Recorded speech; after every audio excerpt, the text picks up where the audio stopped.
avec Yes. C'est notre moment. Dites oui aux actualités dans votre journal TV. Fianamby telopolo isanjato hatramin'ny fitopolo isanjato ho an'ireo entana fan série manomboka ny iray hatramin'ny telopolo jona. Batimax dia mirary fety sambatra ho antsika rehetra. Global Ciment no ambadika ireo nofinofy, ireo rindrina voatsangana ary ireo fotodrafitrasa sy ny lalana rehetra. Global Ciment, ho mafiorina no avy.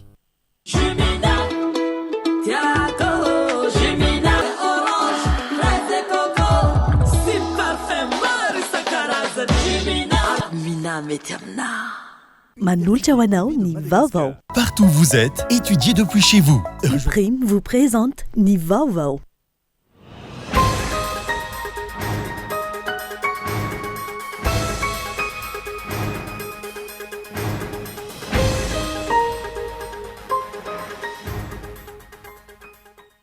Mila atao matipaika ny fanatanterana ny fikoanadom-pirenena tsisy ny adisona amin'ny fandraisana fanapahan-kevitra ho ny mpanao politika. Fanavaozana hitondra ny firenena ho any amin'ny fampandrosoana no takiana apetraka tsy hiverena ny krizy eto Madagasikara intsony raha ny fanehoan-kevitra. Marika ny fahaleovantenany Madagasikara ihany koa ny fitantanana sy fifehezana ny taniny izay tsy mbola feno amin'izao noho ny tsy fiverenana ireo nosy malagasy. Efa nahazo ny fankatoavan'ny firenena mikambana ny famerenana ireo nosy ireo ho an'ny malagasy antony anaran'ireo firaisamonim-pirenena ny fitondrana fanavaozana iroso amin'izany. Any ivelany, olona mahery ny 700 amin'izao fotoana no namony ainy no ilay horohorotan'ny tranga tao Venezuela 2 andro lasa zay. Mahery ny 5 alina no mbola tsy hita popoka hatramin'izao raha ny antotany savonjy-maika avy any amin'ny firenena mikambana. Ny antsipirian'ireo avy hatrany ary.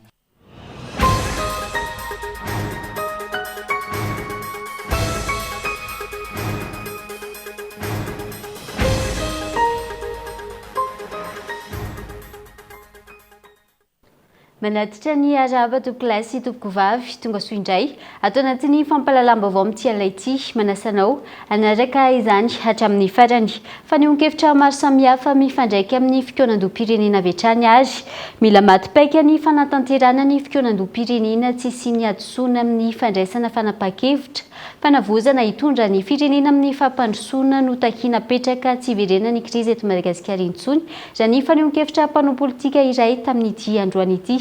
Ny atsiprian'izay ary hiarantsika amin'ny rina fitiavana. Raha mpitso no ivory ireo solitena ny voamiry Satsokajiny eo anivon'ny FFKM manomana ny fiatrena ny fikoanan-doha-pirenena raha ny fampitam-baovao iray.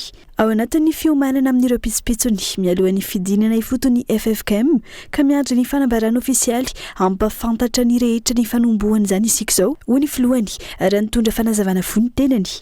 Eo ampiandrasana ny daty fanombohana nitondra ny fanehoan-keviny ihany koa ny mpanao politika ka nilaza fa tondrozotra hitondra ny fanovandrafitra sy ny fanavozana apetraka eto amin'ny firenena ny fikoanan-doha-pirenena ka mila matipaika ny fanatanterana izany tsy tokony isy ny fahadisoana fandraisana fanapahan-kevitra tsy hiverena ny krizy eto amin'ny firenena. Ny mibolisatra amina fikoanan-doha-pirenena tsy tokony hiverina intsony. Tsy tokony hiverina intsony zay satria rehefa tsy tafavoaka amin'izao fanamboarana ny firenena sy ny fanadiovana ny firenena izao tsika dia lany andro sy lany fotoana ary tara be ny firenena ka tsy dia misy hoe mifandroitana be hoe tsy fampitokisana ao anatin'ilay concertation fa resaka fandaminana tsotra ny chronogramma tratra ny chronogramma fa tsy izay ny olana eto amintsika fa ny resaka organisation amin'ny concertation nationale ny rafitra aloha apetraka mazava tenerana ny zavatra atao eto aloha izay tsika vao miroso amina fandaminana izay heverintsika fa mahasoa ny firenena. Ankoatra ny fametrahana ny dinika ho an'ny ara-tsosialy sy ara-toekarena izay entina manarina sy mampandroso ny firenena ilaina ihany koa ny fanomezana sehatra lehibe amin'ny fampiaonana eo amin'ireo mpisehatra ara-politika ampitoviana ny fomba fijery momba ny tontolo ny fividianana.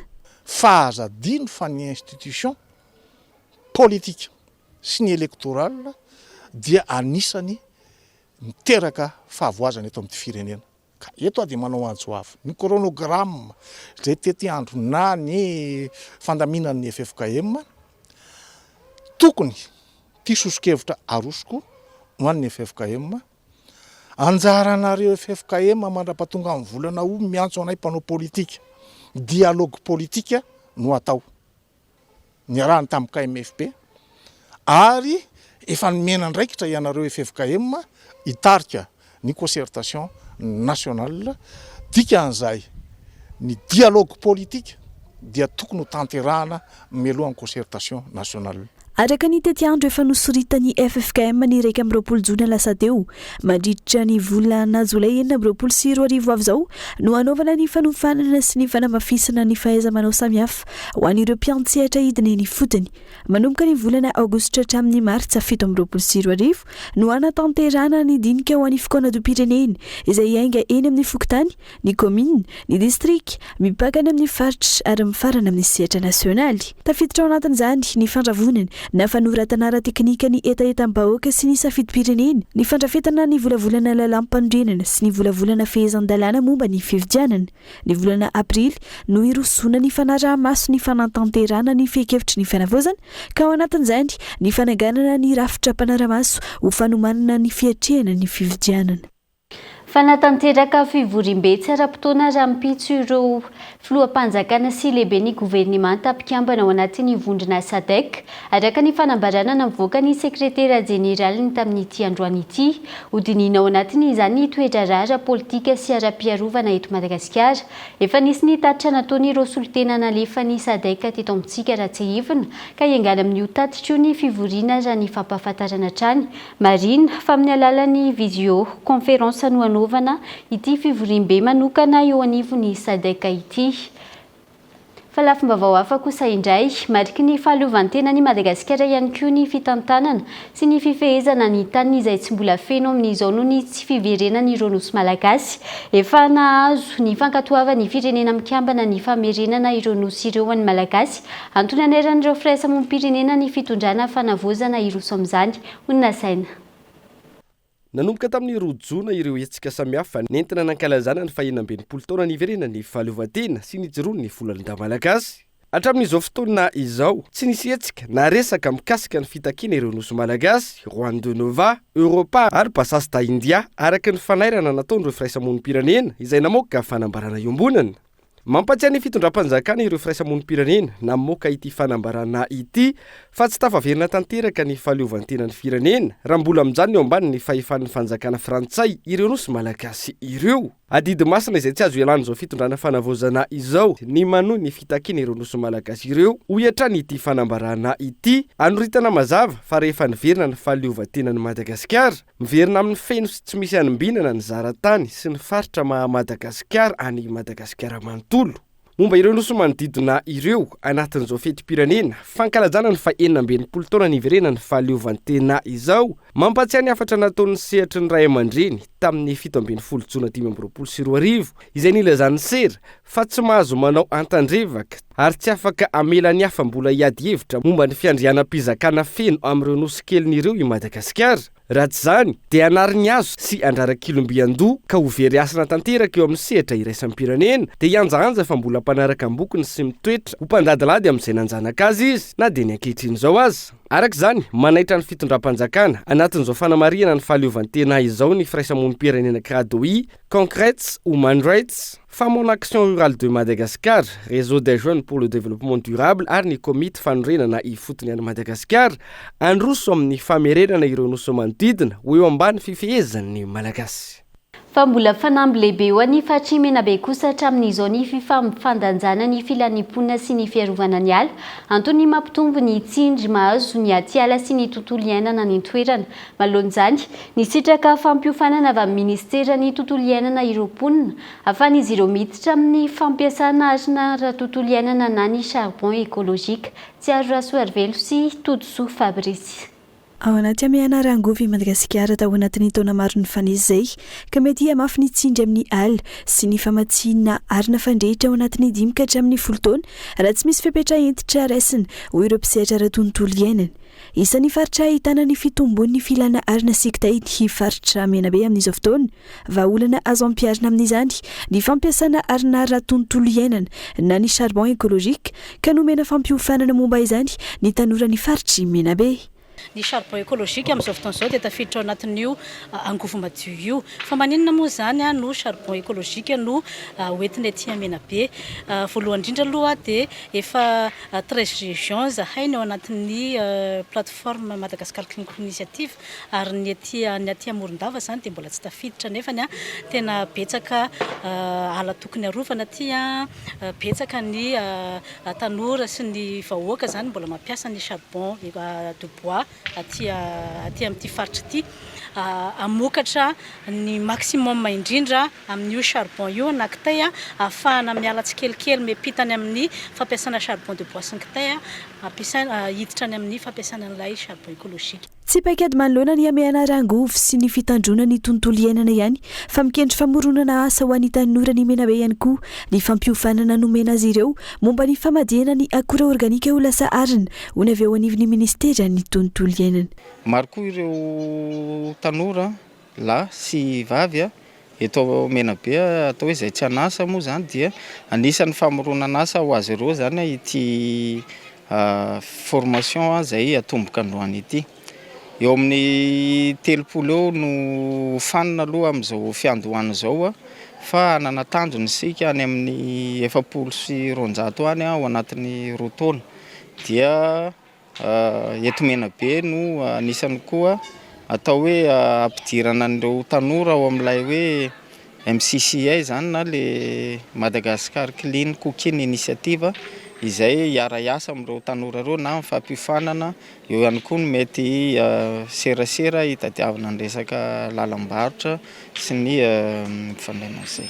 Tsy vahaolana tokana hamahana ny olany angovo eto Madagasikara ny fampiasana ny arina ara-tontolo iainana na ny charbon écologique na izany afaka mampiena ny fanimbana ala manatsara ny fitantanana ny fako ka antony ampivelarana ireo mpisehatra sy ny avy eo anivon'ny ministera ny tontolo iainana izany tsy ny faritra Menabe ihany fa hita hatramin'ny faritra rehetra ny fampiofanana.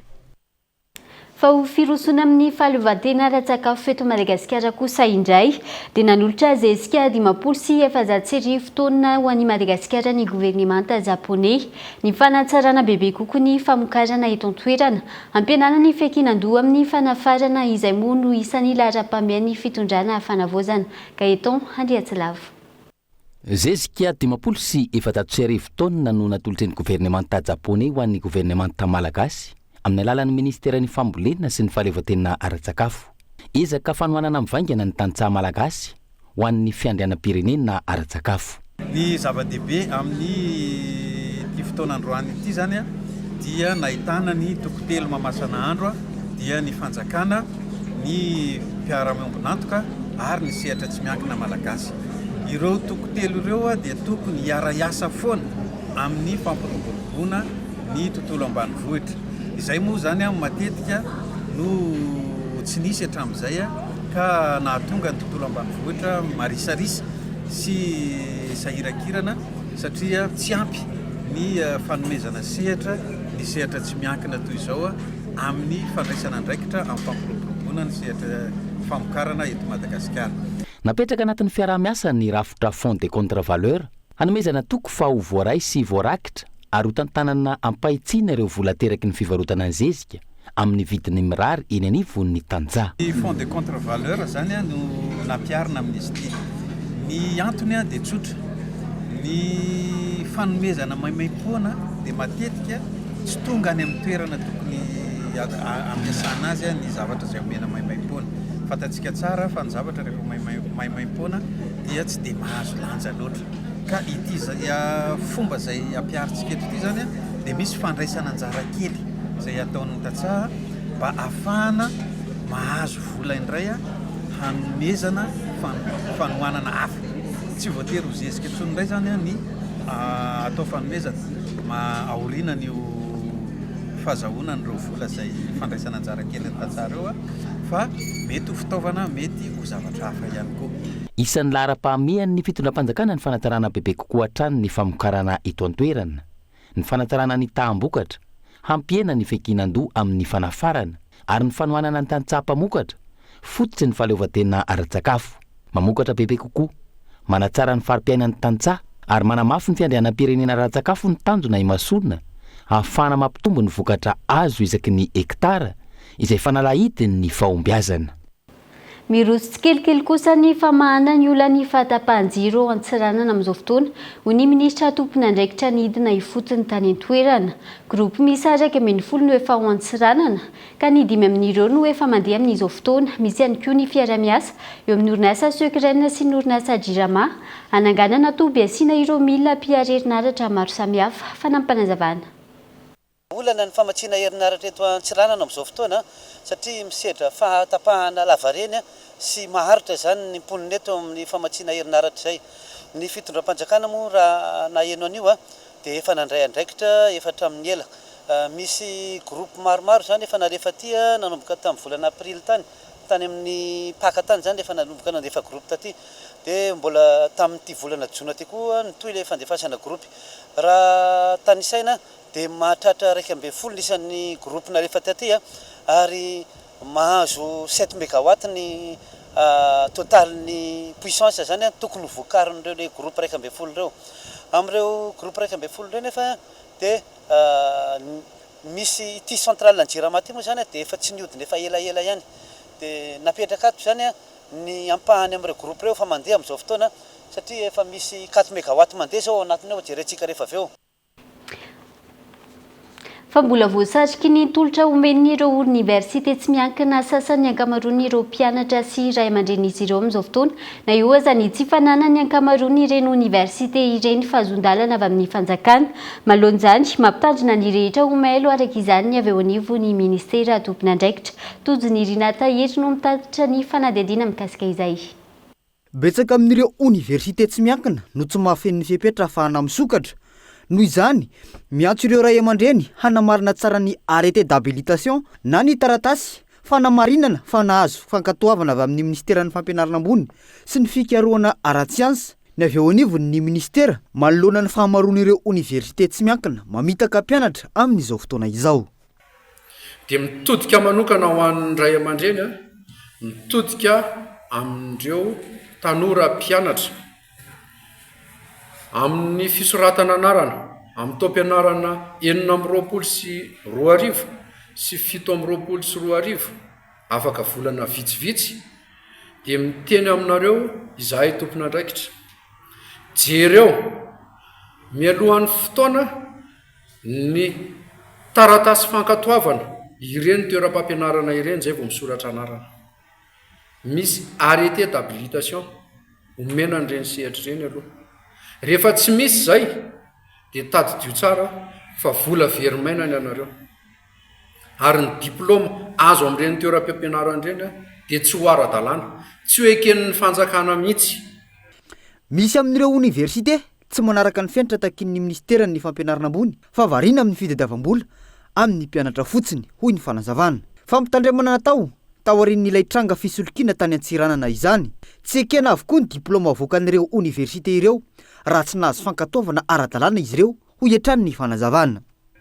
Betsaka ireo mpianatra lasa ny velan'ny nosy any Allemagne indrindrindrindra ny tena nahitana an'izay tranga izay tonga an'ilay mpianatra angatahan'ny fanjakana any Allemagne aty aminay ara-dalàna ve ireto mpianatra ireto sa tsy ara-dalàna. Ataonay ny fanamarinana tena tsorona aminareo rehetrarehetra fa betsaka ny tsy ara-dalàna. Ary rehefa tsy ara-dalàna ilay izy dia tsy afaka manao ninon'inona izahay. Ka mba tsy isorohana ny tranga ohatraohatran'izany dia amarino mialohan'ny fotoana ny mahamari-potitra an'io toeram-pampianarana ambony eo. Aza sodokan'ny publicité ianareo. Tsy aivona avozy nisaky ny 5 taona ny fahazon-dalana ho an'ireo université tsy miankina. Ao anatin'ny vanim-potoana ny fanaterana ny antota taratasy fanavaozana ny fahazon-dalana eny amin'ny ministera izao. Ireo toeram-pampianarana ambony tsy miankina ireo hisy komity manokana handinika ireo antota taratasy voaray. Isen'ny vetivety ao anatin'ny doka fohy kosa indray ary isika mialohan'ny idirana amin'ny tapany faharoa. Dahoary.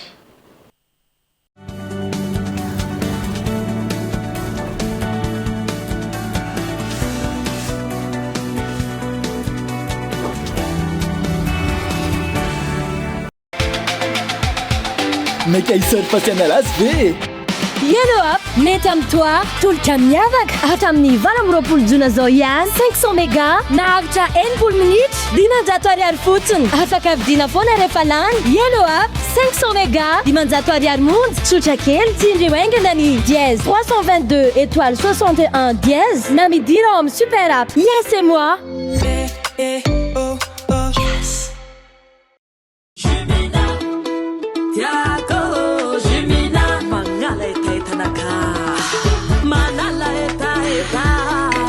Itanao tivatraretraretra meilleure qualité mitondra vitamine C Jumina ni goût tegna naturel tsy pirate fa tegna réel parfait orange fraise et coco si parfait maro isan-karazany Jumina avy roche amle tegna top Jumina mety amina UPRIM, Université privée de Madagascar. La formation à distance de l'UPRIM, pratique, fiable, efficace. Étudiez à votre rythme, où que vous soyez et quand vous voulez. Vous êtes en quête d'une promotion professionnelle? Vous êtes fonctionnaire visant un reclassement? Vous pouvez travailler et étudier en même temps pour viser votre diplôme à travers le téléenseignement de l'UPRIM. Licence et Master 2.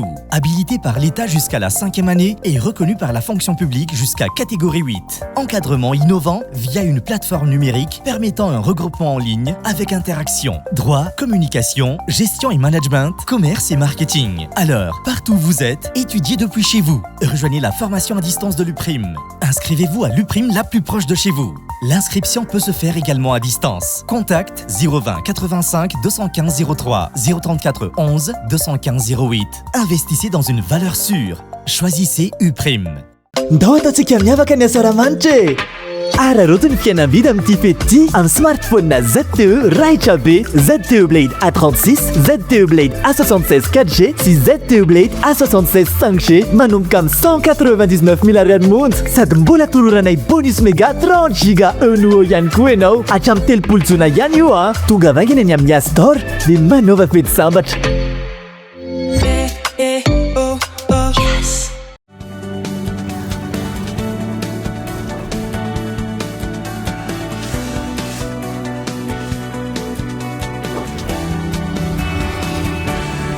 Tapany faharoany fampalalam-baovao mbola manasanao hatrany hanaraka izany hatramin'ny farany olany fananantany avy hatrany ary misy miboto sy mikasa akankerina amin'izao fotoana ny tany fivelomany ponina sy ireo tantsaho Betamango commune Belbaka distrikany Mahajanga faharoa amin'izao fotoana antony anaovan'izy ireo antsoavo amin'ny ministerany fanajariana tany sy ndrarantany efa nisy ny didim-pitsarana mahakasika ity raharaha ity saingy mitohy hatrany fandikan-dalàna ataony ilay mpibodo izay milaza ho mahafantatra olona ambony raha ny fitarainana ka Bailoano mitatra ny Tsiprianzay.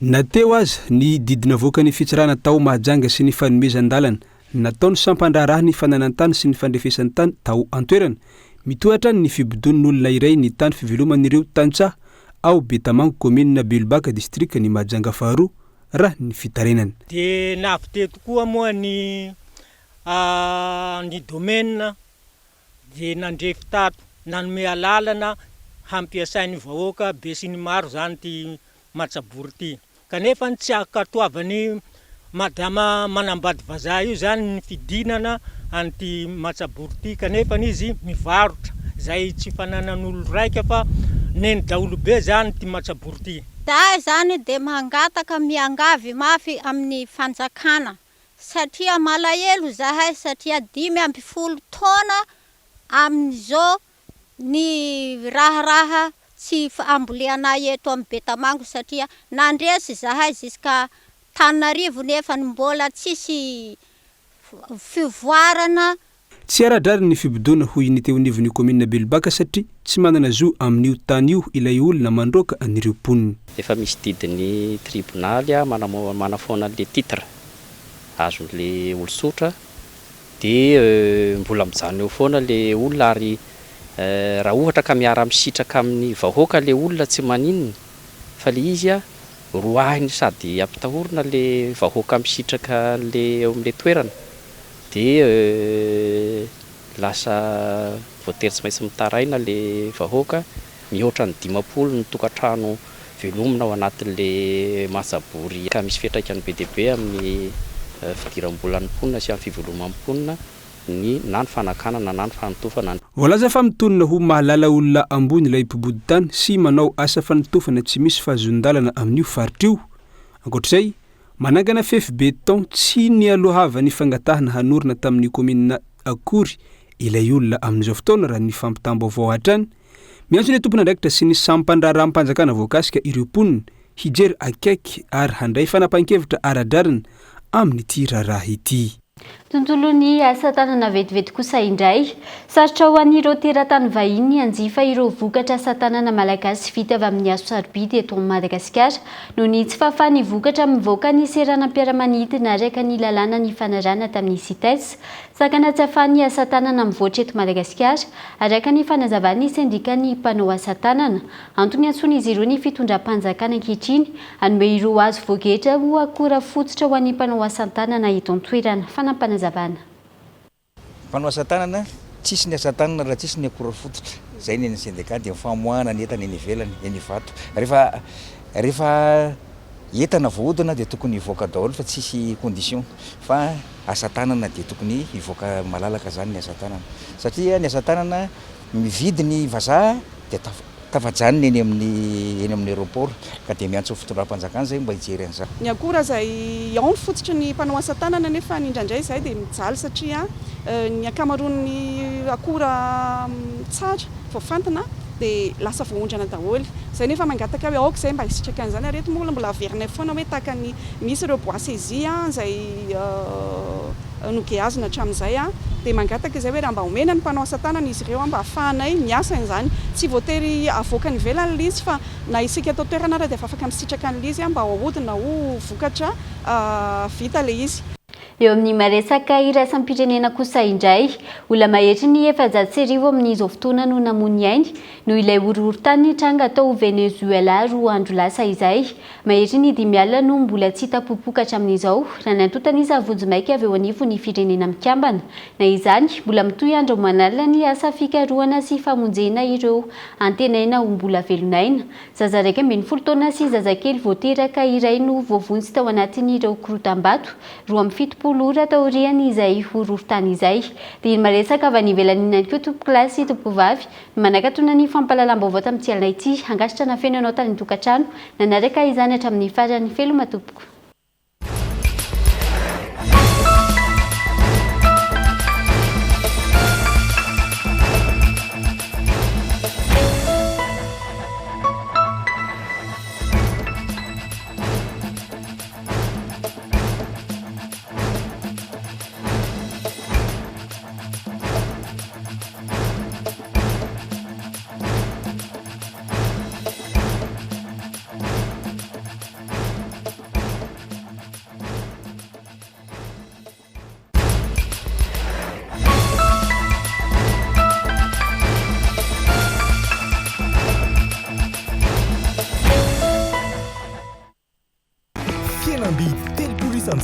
Hatramin'ny 7 isanjato ho an'ireo entana fin de série manomboka ny iray hatramin'ny 3 jona. Batimax dia mirary fety sambatra ho antsika rehetra. Global Ciment no ambadika ireo nofinofy, ireo rindrina voatsangana ary ireo fotodrafitrasa sy ny lalana rehetra. Global Ciment, ho mafiorina no avy.